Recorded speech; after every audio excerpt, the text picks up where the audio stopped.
I welcome you all for the session on interference of light in session 1 BSc 4th semester.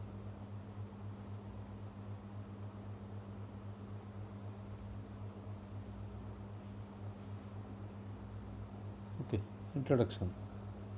When two or more wave trains of light passing through the same medium and cross one another, then net effect, or also called as the displacement produced in the medium, is the sum of the effects due to all the waves.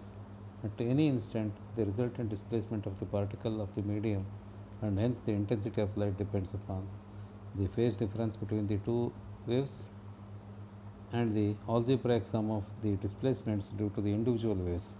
Hence, there is a modification in the intensity of light in the region of superposition of the two waves and is known as interference of light. Thus, the modification in the distribution of light energy due to superposition of two or more waves is called as interference of light. With a single source, the distribution of energy in the medium is uniform.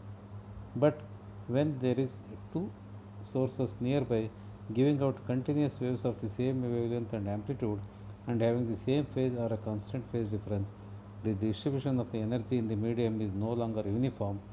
At some points where the crest of one wave falls on the crest of the other wave, or trough of one wave falls on the trough of the other waves, the resultant displacement doubles and the intensity at that point becomes 4 times, because intensity is directly proportional to the square of the amplitude, and it is called as constructive interference. On the other hand, if the crest of one wave falls on the trough of the other wave and vice versa, the resultant displacement is 0 and hence the intensity becomes 0. This is known as destructive interference. Due to interference of light, there is only a redistribution of energy in the medium, and there is no creation or destruction of energy in the medium. The energy is only transferred from some points to neighboring points in the medium. We can prove that interference obeys laws of conservation of energy. If A is the amplitude of each of individual interfering waves, then sum of intensities in the absence of interference I is equal to A square plus A square, which is equal to 2A square. Call it as equation number 1. On the other hand, in interfering waves at points of constructive interference, I1 is equal to 2A whole square, which is equal to 4A square, and at adjacent points of destructive interference, I2 is equal to A minus A whole square, which is equal to 0. Hence, the average intensity in the region of superposition is I dash is equal to I1 plus I2 divided by 2, which is equal to I1 is equal to 4A square and I2 is equal to 0. 4A square plus 0 by 2 is equal to 2A square. Call it as equation number 2. From equations 1 and 2, it follows the law of conservation of energy is obeyed. Okay. To find the position of maximum and minimum energy, consider two sources of light A and B as in the following figure 1, lying close to one another. In the figure, you can see A and B are the two sources of energy. Let the two sources A and B emits continuous waves of monochromatic light of wavelength lambda and of the same amplitude on the same phase.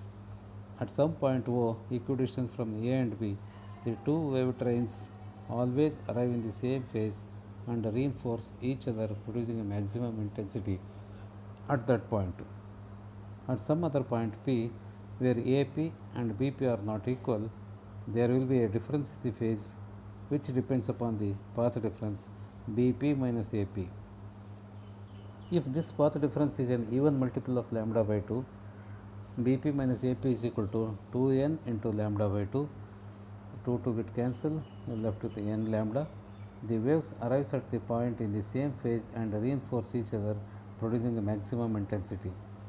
When the path difference BP minus AP is equal to 2n plus 1 into lambda by 2, that is odd multiple of lambda by 2, the waves arrives at point P in the opposite phase, and one wave cancels the effect of the other wave, resulting in zero intensity at such points.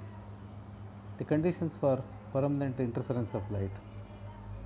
To obtain sustained interference of a light waves at a point in the medium, the following conditions should be satisfied. Two sources should continuously emit waves of the same wavelength and frequency. Interference is a result of millions of waves crossing at a point in the medium, and hence the resultant displacement is a constant only if the periodic time is same for both the interfering waves.